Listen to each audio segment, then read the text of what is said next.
Hello everyone, class 11 बच्चों, thermal physics में आज का हमारा जो नेक्स्ट लेक्चर रहेगा वो बेस्ड रहेगा कैलोरीमेट्री पे। ओके, देखिए इससे पहले थर्मोमेट्री में हमने टेम्परेचर मेजरमेंट की बात की है और आज हम कैलोरीमेट्री में हीट मेजरमेंट की बात करेंगे। तो बड़ा ही इंटरेस्टिंग और इम्पोर्टेंट लेक्चर रहेगा।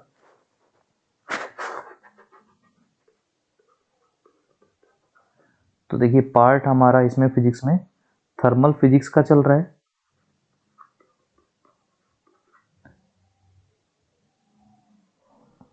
और थर्मल फिजिक्स में हम थर्मल प्रॉपर्टीज ऑफ मैटर पे बात कर रहे हैं।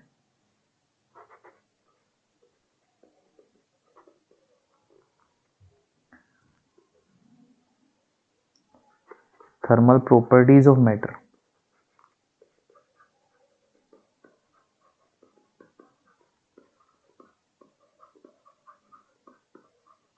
राइट।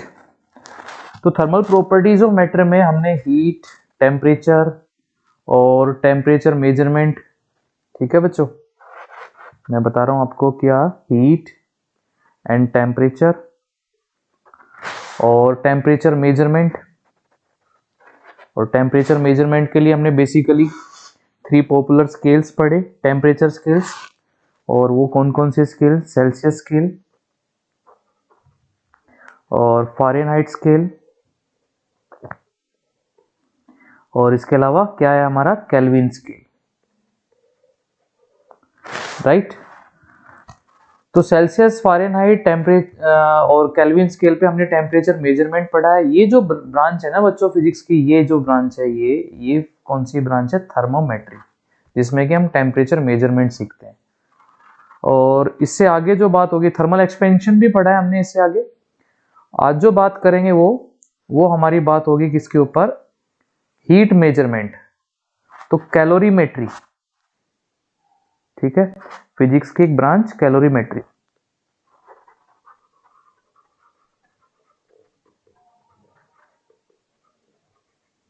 तो कैलोरीमेट्री में हम सीखते हैं हीट मेजरमेंट के बारे में,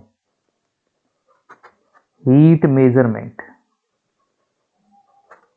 इसके बारे में स्टडी करेंगे, ठीक है। यहां पर जब आप पढ़ेंगे इस चैप्टर को तो यहां हम कुछ different types of heat, different definitions को डिस्कस करते हैं। जैसे कि मैं यहां लिखता हूं, तो सबसे पहले बात करेंगे स्पेसिफिक हीट की।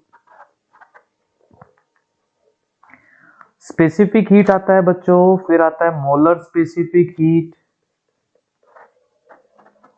और हम इसमें ही ऐड कर सकते हैं हीट कैपेसिटी, थर्मल कैपेसिटी पूरी बॉडी के लिए, पूरी बॉडी का टेम्परेचर राइज करना।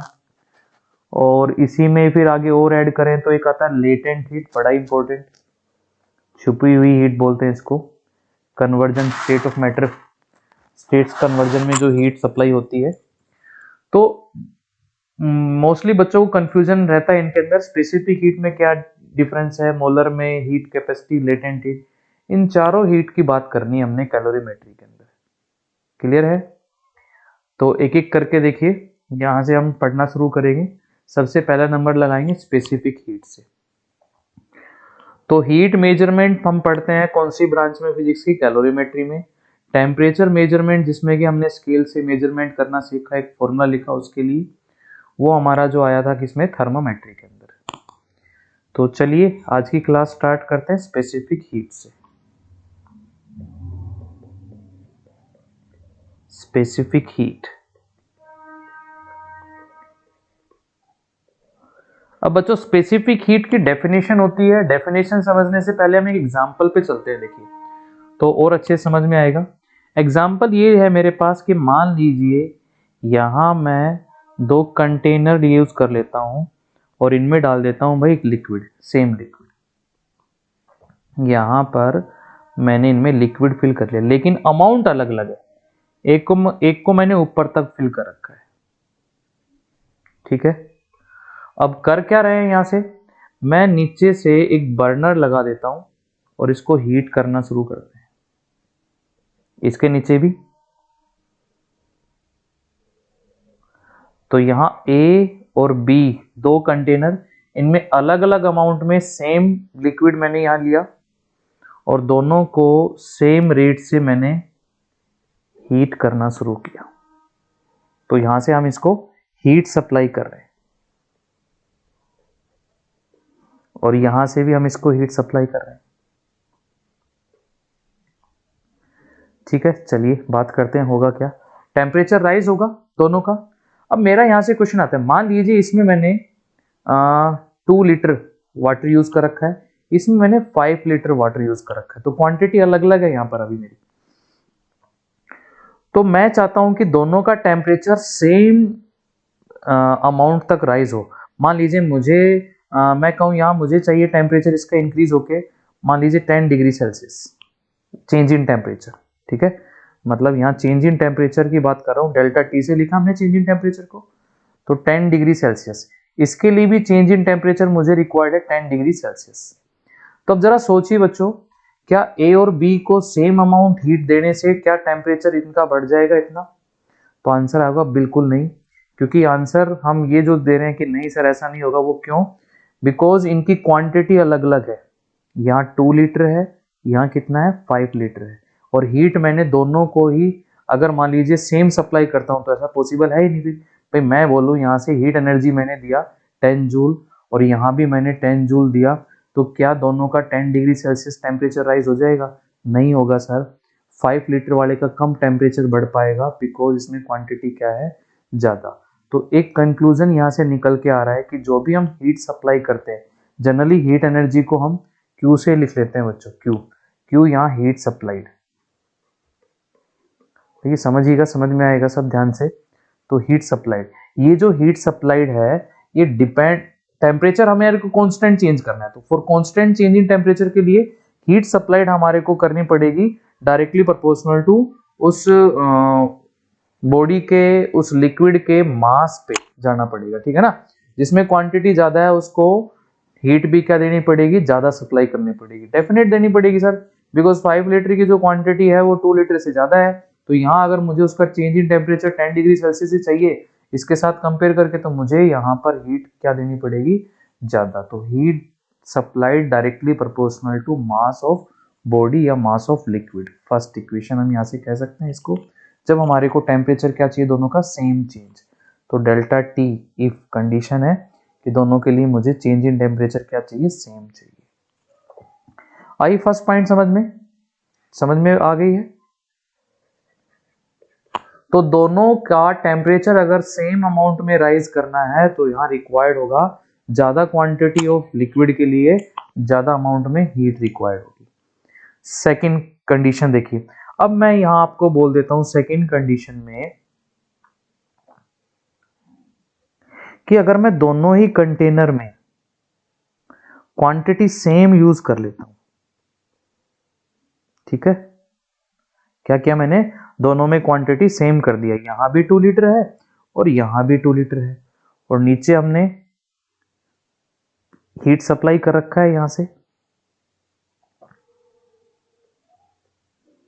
अब यहां से हमने कंटिन्यू हीट सप्लाई कर रखा है।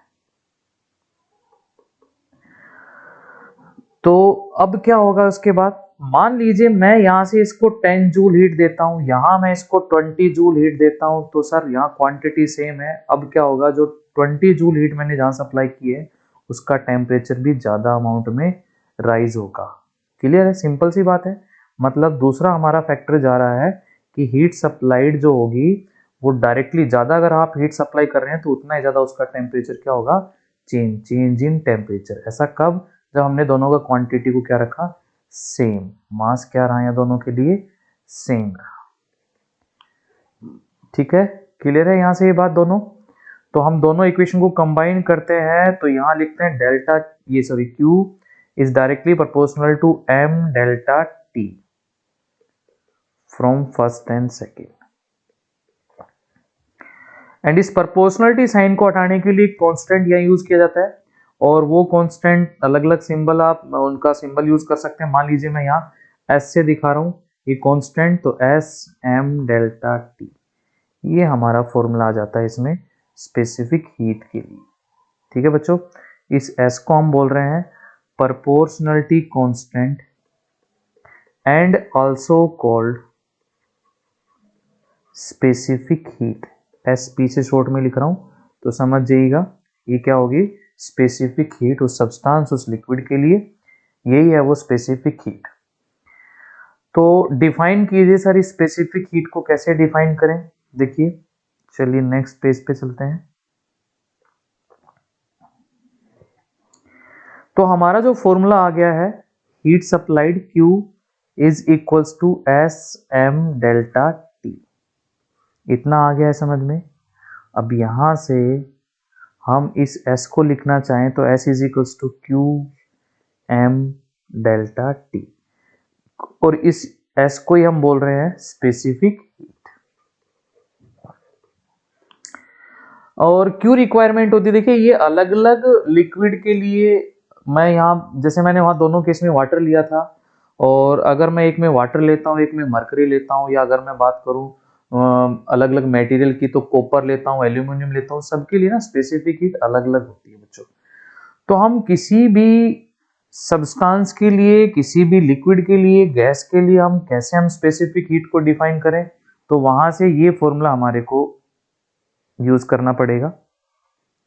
क्या है ये फॉर्मूले में, देखिए इफ किसी भी सब्सटेंस के लिए मास और यूनिटी और चेंज इन टेम्परेचर भी यूनिटी कर दूं मैं, यूनिटी मतलब समझ गए ना, यहां भी 1 और यहां भी 1 कर दूं, तो हमारा जो S आएगा वो इज इक्वल्स टू Q मतलब हीट सप्लाइड। तो अब यहां से आप एक स्पेसिफिक डेफिनेशन बना सकते हैं, ये किसी भी सब्सटेंस के लिए फॉलो होगी। ठीक है, क्या डेफिनेशन हो गई सर, कोई भी सब्सटेंस यूनिटी मास उसका और चेंज इन टेम्परेचर भी यूनिटी है, तो वहां जो हमने उसके लिए हीट सप्लाई किया है वही उसके लिए क्या होगी, specific heat. For example water के लिए जो स्पेसिफिक हीट होती है, स्पेसिफिक हीट फॉर वाटर वो होती है बच्चों 4.2 जूल पर ग्राम पर डिग्री सेल्सियस, और हम केल्विन इनवर्स भी कह सकते हैं। देखिए आएगा समझ में। अगर मैं इसकी यूनिट लिखना चाहूं यहां से ऐसा यूनिट,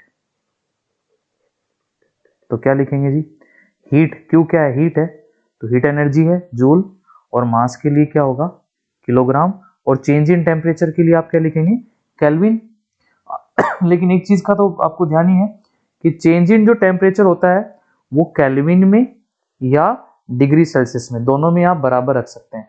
लेकिन अगर मैं ओनली टेम्परेचर की बात करूं तो temperature in Kelvin is not equals to temperature in Celsius scale, but change in temperature जो होता है वो दोनों को ही आप इक्वेट करते हैं। याद आएगा आपको केल्विन स्केल और सेल्सियस स्केल 0 से 100, और यहाँ 273.15 से लेके 373.15 तक 100 पार्ट्स, तो हर एक पार्ट कितने को चेंज, किसको रिप्रेजेंट कर रहा है, 1 डिग्री केल्विन या 1 डिग्री सेल्सियस और 1 केल्विन को। तो चेंज हम दोनों में इक्वल रख सकते हैं। अब बात कर लेते हैं तो इसकी कॉमर्शियल या सीजीएस यूनिट के लिए, तो यहाँ जूल के लिए साथ में बच्चों यहाँ जाती कैलोरी, कैलोरी और शॉर्ट में इसको CAL करके लिख देते हैं, और यहाँ मास के लिए आ जाता है ग्राम, और यहाँ आ जाता है सेल्सियस, डिग्री सेल्सियस, इसको शॉर्ट में CAL करके और ग्राम डिग्री सेल्सियस। मैं आपको फिर कह रहा हूं यहां पर आप डिग्री सेल्सियस या केल्विन कोई भी यूज कर सकते हैं, बिकॉज ये चेंज को रिप्रेजेंट कर रहा है, और चेंज केल्विन और सेल्सियस पे बराबर ही होता है। एक और important point, 1 calorie is equals to होता है हमारा यहाँ 4.186 जूल, या नियरली 4.2 जूल भी हम इसको लिखते हैं। ठीक है, आया समझ में। तो देखिए स्पेसिफिक हीट वाटर की कितनी है, 4.2 जूल पर ग्राम पर डिग्री सेल्सियस, और हम इसको ये भी कह सकते हैं 1 कैलोरी पर ग्राम पर डिग्री सेल्सियस। क्या है सर ये स्पेसिफिक हीट, इसका मतलब साफ साफ ये है कि 1 ग्राम वाटर का टेम्परेचर 1 डिग्री सेल्सियस चेंज करना है तो उसको कितनी हीट सप्लाई करना पड़ेगा, 1 कैलोरी या 4.2 जूल। यही वाटर की क्या है, स्पेसिफिक हीट। मतलब अब हम इस फॉर्मूले से डेफिनेशन बनाने जा रहे हैं बच्चों, S इज इक्वल्स टू क्या है, क्यू एम डेल्टा टी, ये S हमारा स्पेसिफिक हीट। तो स्पेसिफिक हीट में be define as the amount of heat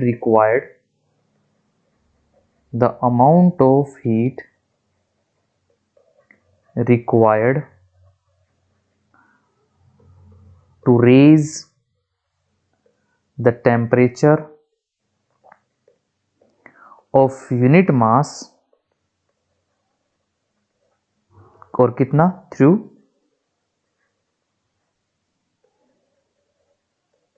unity या unit degree Celsius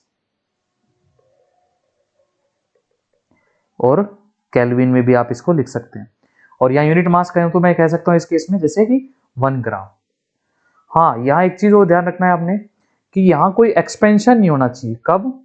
if body object does not expand का पॉइंट भी मैं अभी समझाऊंगा आपको।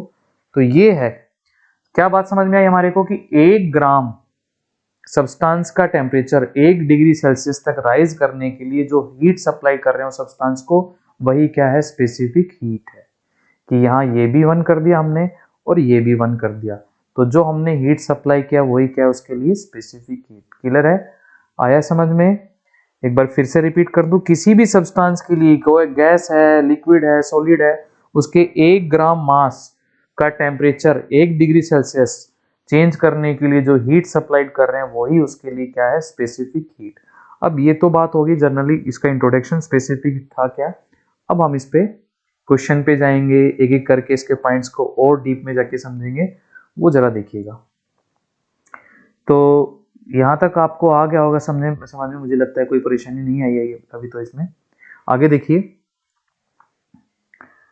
यूनिट समझ में आ गया है आपको, डेफिनेशन समझ में आ गया है, फॉर्मूला समझ में आ गया है। S इज इक्वल्स टू जो स्पेसिफिक हीट है हमारा वो है Q M डेल्टा T।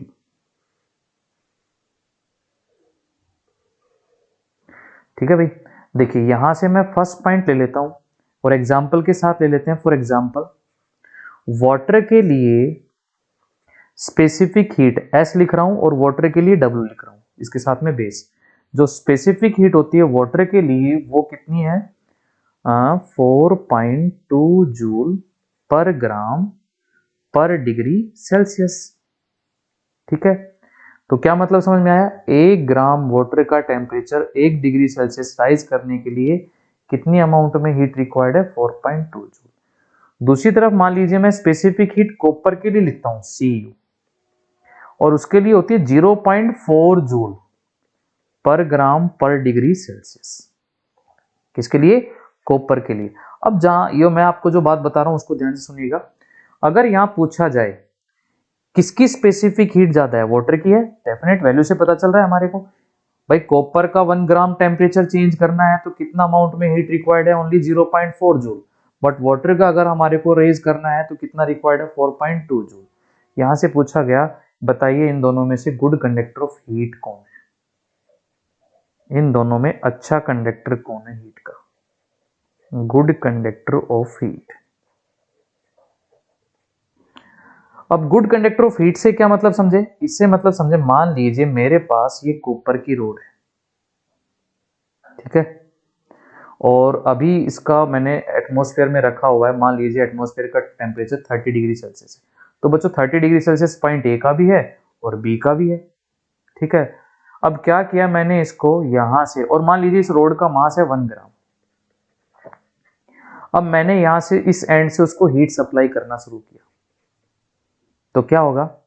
1 ग्राम है, जैसे ही मैं इसको 0.4 जूल एनर्जी देता हूं, तो यहां अब इस एंड का भी 30 है, लेकिन मैंने इस एंड को क्या दे दी है? एनर्जी कितनी दे दी है? Only 0.4 joule. तो क्या होगा? यहाँ टेम्परेचर बढ़ जाएगा। कितना बढ़ जाएगा? 1 डिग्री सेल्सियस बढ़ जाएगा। ऊपर लिखा हुआ है ना मैंने स्पेसिफिक हीट को, कि भाई 1 ग्राम सब्सटेंस का टेम्परेचर चेंज करना है, और कितना चेंज करना है? 1 डिग्री सेल्सियस। तो कितनी हीट सप्लाई करनी पड़ेगी? 0.4 जूल। तो यहाँ हो गया 31 डिग्री सेल्सियस, और यहाँ का कितना है? 30। अब देखिए ओनली 0.4 जूल एनर्जी देते ही इसका टेम्परेचर बढ़ गया 31। अब क्या हो गया? टेम्परेचर डिफरेंस हो गया, यहाँ 31 है और यहाँ 30 है, तो हीट फ्लो करना स्टार्ट करेगी इसके अंदर से, फ्रॉम पार्टिकल टू पार्टिकल। मतलब हीट कंडक्टर हो गया, हीट को अलाउ कर रहा है, आगे पास कर रहा है। तो ये एक हीट कंडक्टर हो गया।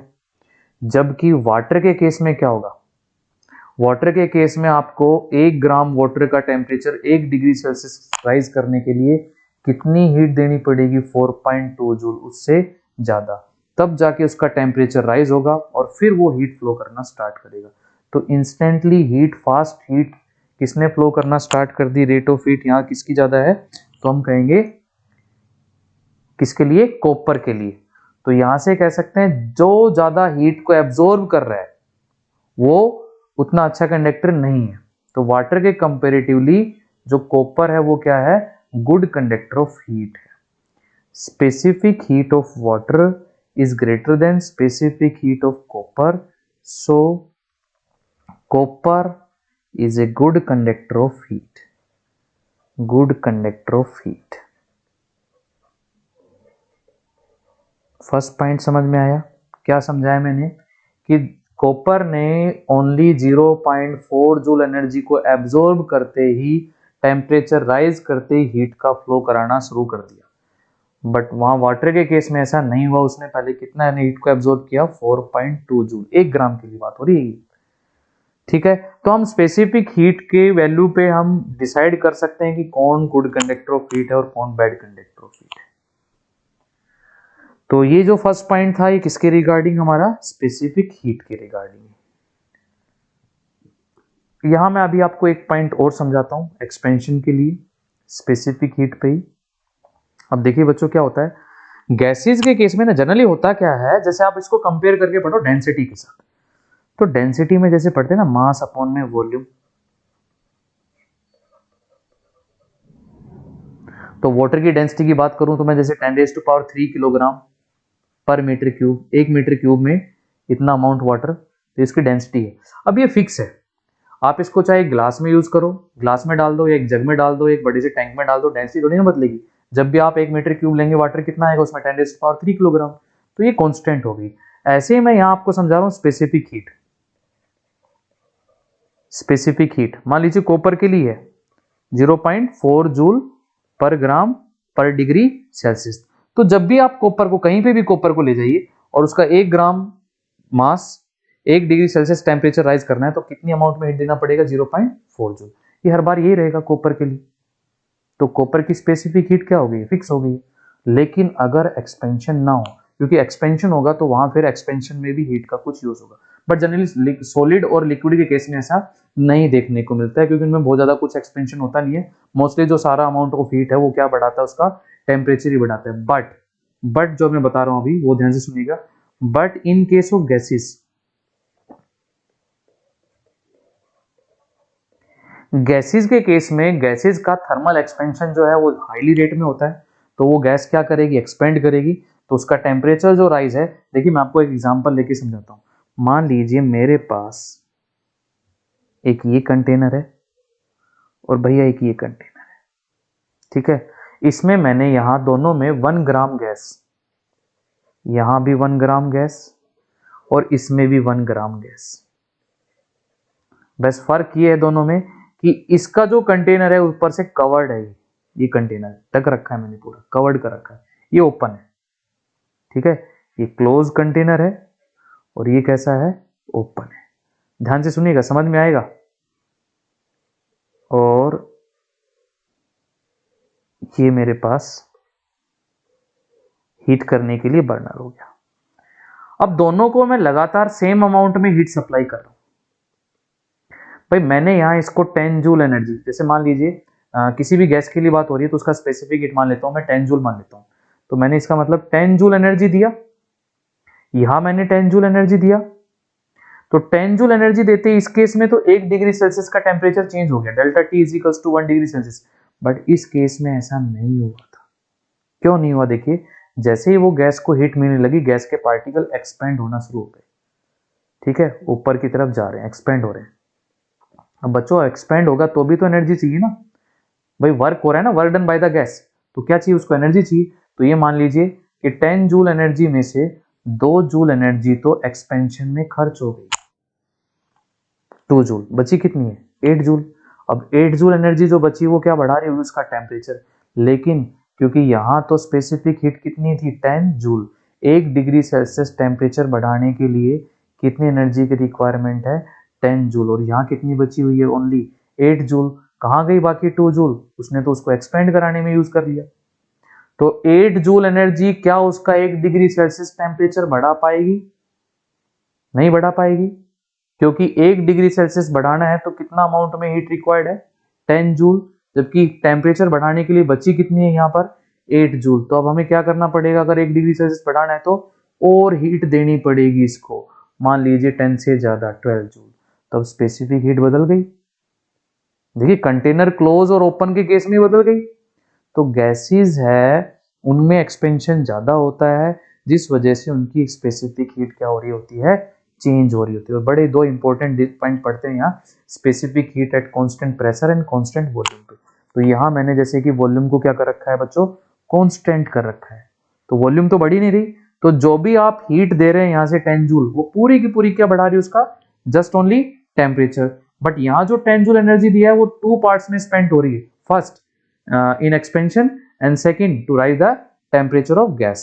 बट 8 जूल एनर्जी से उसका टेम्परेचर 1 डिग्री सेल्सियस नहीं बढ़ेगा, क्योंकि उसको कितना रिक्वायर्ड है, 10 जूल रिक्वायर्ड है। तो जिसकी वजह से हम कहेंगे एक्सपेंशन के केस में गैस की स्पेसिफिक हीट क्या हो रही है, चेंज हो रही है। ठीक है, तो ये सेकंड पॉइंट मैंने आपको एक्सपेंशन के केस में समझाया। तो यहां जब एक्सपेंड हो रही है, तो एक्सपेंशन के केस में जो हीट है वो 2 पार्ट में यूज हो रही है। जब एक तो गैस को क्या करा रही है, एक्सपेंड इन एक्सपेंशन में, और दूसरा जो है वो पार्ट टेम्परेचर को राइज कर रहा है, राइज द टेम्परेचर। तो इस केस में हमारे को और ज्यादा हीट की रिक्वायरमेंट रही, तो स्पेसिफिक हीट उसकी बदल गई। तो क्या समझ में आया इस पॉइंट से, इस पॉइंट से हमें समझ में आया कि एक्सपेंशन से स्पेसिफिक हीट गैसेस की क्या होती है, चेंज हो जाती है। क्लियर है, इतना समझ में आया स्पेसिफिक हीट का। चलिए, तो इस फॉर्मूले का यूज करते हुए चलो मैं एक दो क्वेश्चन ले लेता हूं। तो किसी भी बॉडी का टेम्परेचर राइज करना है तो कितना हमारे को उसमें से उसको हीट, अच्छा राइज के साथ साथ ना एक पॉइंट आप और भी ऐड कर सकते हैं डेफिनेशन में, जैसे मैंने आपको यहां समझाया।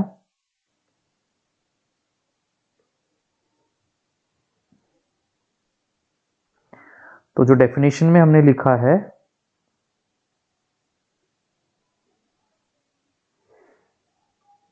ये कहां था डेफिनेशन में,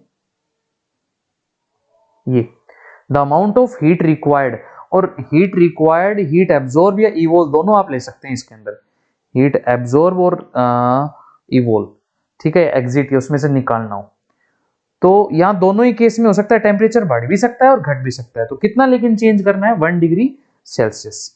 तो हीट रिक्वायर्ड में आप हीट एब्जॉर्ब भी कर सकते हैं और इवोल्व भी कर सकते हैं, दोनों ही। लेकिन कितना टेम्परेचर चेंज करना है इसमें, 1 डिग्री सेल्सियस को चेंज करना है। ठीक है, क्लियर मेरा पॉइंट। हाँ, 1 डिग्री सेल्सियस टेम्परेचर को बढ़ाना हो या उसको कम करना हो, बढ़ाने के लिए हीट सप्लाई करना पड़ेगा और कम करने के लिए हीट को उसमें से रिमूव कराना पड़ेगा। रेफ्रिजरेटर में यही तो होता है, वहां भी हम स्पेसिफिक हीट का यूज करते हैं कि वहां टेम्परेचर को कम किया जाता है। तो आप दोनों पॉइंट में से आप कोई भी यहाँ यूज करेंगे, बस इतना ध्यान रखेंगे 1 ग्राम सब्सटेंस और टेम्परेचर कितना चेंज करना है, 1 डिग्री सेल्सियस। देखो कुछ सिंपल क्वेश्चन लेते हैं इस पे। फर्स्ट क्वेश्चन में आपको कह रहा हूं कि पूछा गया find the amount of heat,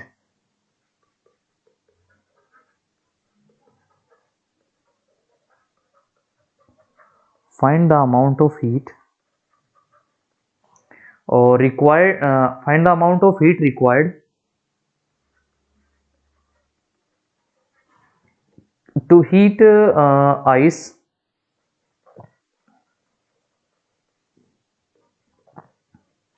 ice को हीट करना है। आइस कितनी है, और वो 10 ग्राम ले लेते हैं। Find the amount of heat required to heat ice 10 gram from, और टेम्परेचर ले लेते हैं, मान लीजिए कितना चेंज करना, -20 डिग्री सेल्सियस से 0 डिग्री सेल्सियस। मतलब पहले टेम्परेचर कितना था, -20, अब कितना करना है उसको, 0 डिग्री सेल्सियस। और बोला स्पेसिफिक हीट आइस के लिए, एस से लिख रहे हैं स्पेसिफिक हीट को आइस के लिए और वो दे दिया इसमें 2.1 जूल पर ग्राम पर डिग्री सेल्सियस, ये उसके लिए स्पेसिफिक हीट गिवन है।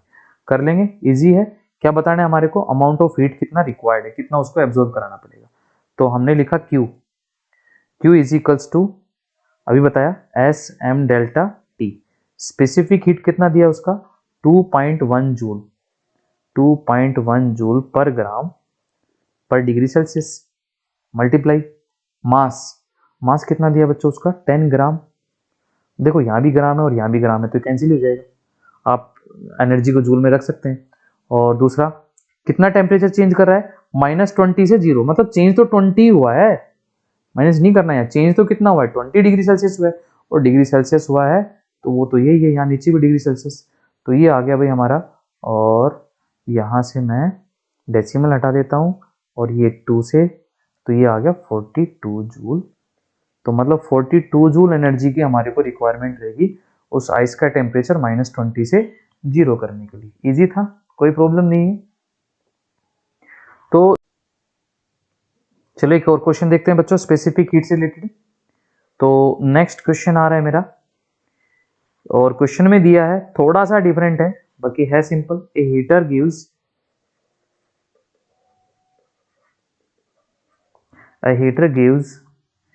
heat at a rate of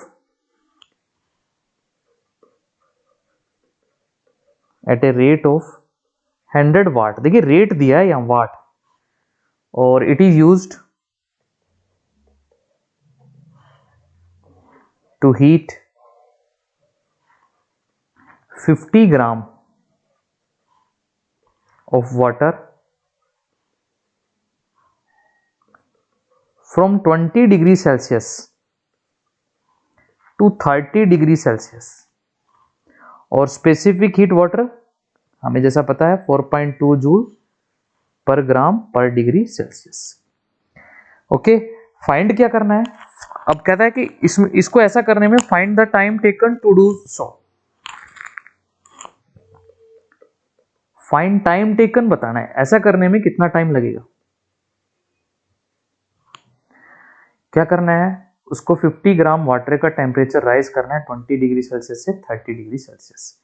एक हीटर से उसको हीट किया जा रहा है, ये क्या दे दिया उसमें, रेट दे दिया। अब फॉर्मूला क्या है हमारा, Q is equals to S M delta T.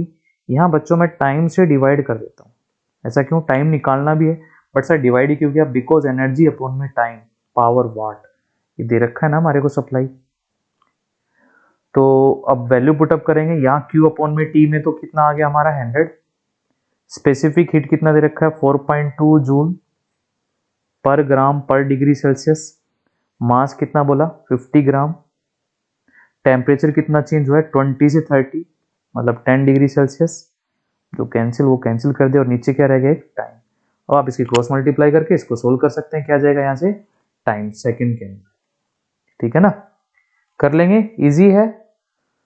तो आज एक टॉपिक किया हमने स्पेसिफिक हीट का, आप इसको कवर कीजिए और बुक से क्वेश्चन कवर कीजिए इसके, बाकी का नेक्स्ट क्लास में लेते हैं।